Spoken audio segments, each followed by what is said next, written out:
माझं माहेर हे खानदेशातलं म्हणजे जळगावमधलं आहे आणि माझं सासर कल्याणचं आहे.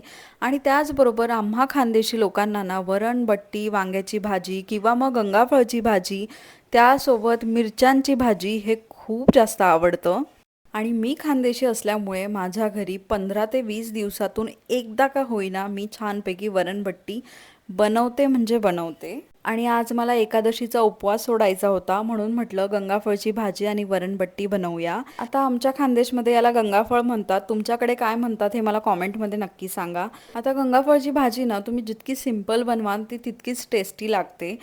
तर आज जे मी बट्टीसाठी पीठ यूज करत आहे ते पीठ माझ्या आईने मला तयार करून दिलेलं आणि हे पीठ सहज 3 ते 4 महिने टिकून राहतं. आणि या पिठाची जर तुम्हाला रेसिपी हवी असेल तर कमेंटमध्ये रेसिपी असं लिहाल, मी तुम्हाला नक्की रेसिपी घेऊन येईल. आणि असं पीठ रेडी असेल ना तर आपल्याला जास्त मेहनत लागत नाही, फक्त पाणी टाकायचं आणि छान मळून घ्यायचं. आणि हे पीठ मळताना आपण चपातीला जसं पीठ मळतो त्यापेक्षा थोडंसं सहील पीठ मळायचं आणि पीठ मळून झालं की याला 15 मिनटं रेस्ट करायला ठेवायचं. तोपर्यंत आपण बाकीची कामं उरकून घेऊया. आता बट्टीसोबत ना जी डाळ असते ती प्लेन डाळ असते आणि ती खायला खरंच टेस्टी लागते. वरतून तुपाची धार टाकायची आणि छानपैकी बट्टी चुरून अशा प्लेन डाळीसोबतच खायची. आता डाळीला आपण छानपैकी उकळ आणून घेऊया. तोपर्यंत ना मी मसाल्याची तयारी करून घेते. आता आपण जी गंगाफळची भाजी करणार आहोत त्यामध्ये जास्त मसाले कोणते जात नाही. त्यामध्ये फक्त लसूण, धने, जिरे आणि काळी मिरी याचं छानपैकी बारीक वाटण करून घ्यायचं. आता तेलामध्ये ना मी कढीपत्ता, मोहरी, जिरं आणि एक सुक्की लाल मिरची टाकली आहे, त्याने फ्लेवर छान येतो. आणि त्यानंतर आपण जे मसाला तयार केला होता ते टाकून परतून घेतलं, हिंग टाकला आहे आणि मग घरातले बेसिक मसाले म्हणजे लाल मिरची पावडर, गरम मसाला, हळद आणि वरतून आपलं जे गंगाफळ आपण कापून ठेवलं होतं ते छान टाकून आणि त्याच्यावरती झाकण ठेवून छानपैकी वाफेवरती याला शिजू देऊया. आणि या भाजीला जास्त हलवायचंही नाही, स्मॅश करायची नाही.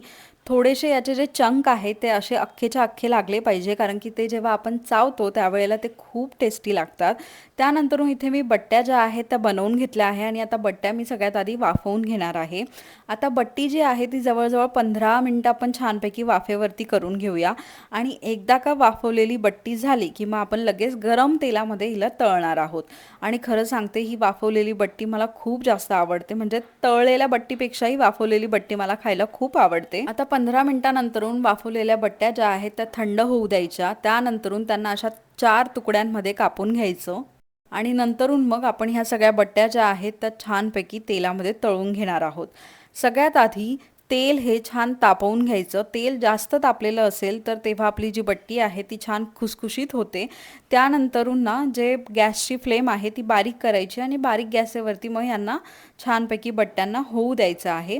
जोपर्यंत यांना गोल्डन कलर येत नाही तोपर्यंत यांना छानपैकी आपल्याला तळून घ्यायचं आहे. आमच्या खानदेशमध्ये ना लग्न कार्यात म्हणू द्या किंवा कोणतंही शुभ कार्य म्हणू द्या किंवा कोणाचा नवस म्हणू द्या किंवा अजून काहीतरी वेगळं म्हणू द्या, या सगळ्या कार्यक्रमांमध्ये फक्त आणि फक्त वरणबट्टी, वांग्याची भाजी, गंगाफळची भाजी किंवा मग मिरच्यांची भाजी असं सगळं बनवलं जातं. आणि खरंच सांगते सगळं सुख एका साईडला आणि वरणबट्टी आणि त्यासोबत गंगाफळची भाजी किंवा मग वांग्याची भाजी हे सुख एका साईडला, म्हणजे याला कोणत्याही प्रकारचं तोडच नाहीये. इतकी छान आणि चविष्ट खांद्याची वरणबट्टी लागते. एकदा नक्की तुम्हीही ट्राय करा. आणि माझा हा व्हिडिओ तुम्हाला आवडला असेल तर नक्की लाईक आणि शेअर कराल. आणि त्याचबरोबर हा माझा लॉंग व्हिडिओ आहे तर त्यामुळे प्लीज मला कॉमेंट करून सांगा की तुम्हाला अजून माझे व्हिडिओज कोणकोणते असे व्हिडिओज आहे जे की तुम्हाला आवडतील बघायला.